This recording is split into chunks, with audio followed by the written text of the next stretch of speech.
माला के गीत में आप सभी के स्वागत बा।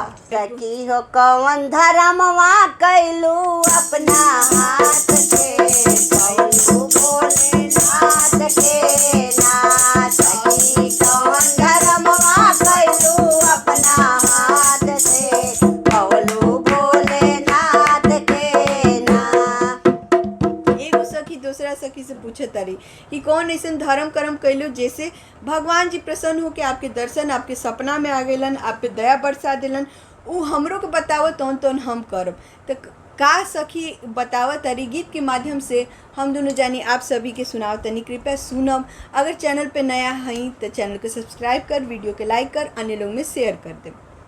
तो दूसरा सखी का बोलत तारी, हम ता गंगा बिना हईनी, हम ता जमुना जीना हईनी, हम ता गंगा जीना हईनी, हम ता जमुना जीना हईनी, हम ता पूजा कैनी अपना दोनों हाथ से, पवनी भोलेनाथ के ना।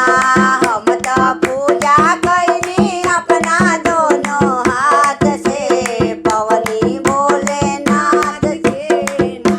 सखी हो कौन धर्मवा कैलू अपना हाथ से, पवलू भोलेनाथ के ना। सखी हो कौन धर्मवा कैलू अपना हाथ से, पवलू भोलेनाथ के ना। वो के आगे का कहत तारी सखी अपन दूसरी सखी के समझाव तारी कि खाली गंगे जी जमुना जी नहला से ना मिल गईलन भगवान जी, सब प्राणियों में बसेलन भगवान जी, सब जीव जंतु में बसेले। इना के सास के खाए बिना रखी के सेवा करी, सब में भगवान बसेलन। तो का कहत तारी, हम त सास सेवा कइनी, हम त ससुर सेवा कैनी, हम त सासु सेवा कैनी, हम त ससुर सेवा कैनी, हम त पति सेवा कैनी अपना हाथ से, पवनी भोलेनाथ के ना। हम त पति सेवा कैनी अपना हाथ से, पवनी भोलेनाथ के ना। सखी हो कौन धर्मवा कैलू अपना हाथ से, पवलू भोलेनाथ के ना।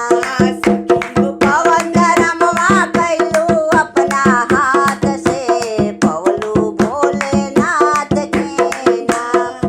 ओके आगे गीत में भाव लागल बा कि और का कैलू सखी, ई सास ससुर और पति के तो सेवा करत तनी हमू, और काहे नहीं हम पापा और दर्शन।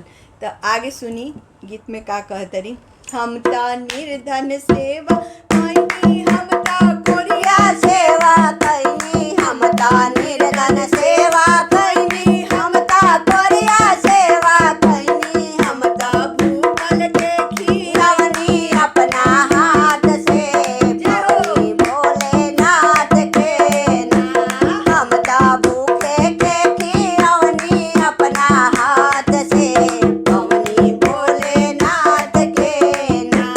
सखी हो कौन धर्मवा कैलू अपना हाथ से, पवलू भोलेनाथ के ना। सखी हो कौन धर्मवा कैलू अपना हाथ से, पवलू भोलेनाथ के ना।